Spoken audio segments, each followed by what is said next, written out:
करते लूट बोलते झूठ, करते लूट बोलते झूठ।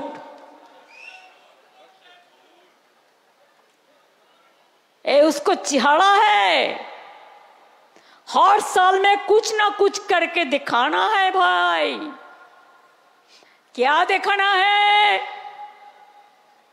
एक दफा आया तो डिमोनेटाइजेशन कर दिया। रात 7:30 बजे मेरे को पास, मेरे को अभिषेक का माँ हमारे साथ रहता है, आया, आके बोला दीदी क्या करेगा, ये तो पूरा नोट सब बातिल कर दिया, कल से मार्केट बदल जाएगा कैसे? तो अब मैंने सोचा ये तो डेंजरस बात बक कोई रहा है। मैं साथ साथ में सबसे फास्ट मैंने इसको अपोज किया। आप आज हमको बताइए, क्या ब्लैक मनी इसमें वापस आया? कोनो কালো টাকা ফিরে এসেছে?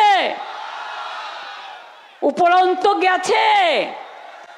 জনগণ লাইন দিয়ে 100 জনের মতো মানুষ মারা গেছে, তাদের জন্য কোনো শোক প্রস্তাব পর্যন্ত করেনি।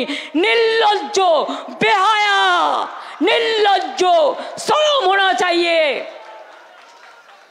ঘন্টার পর ঘন্টা দাঁড়িয়ে লাইনে সব নোটবন্দি।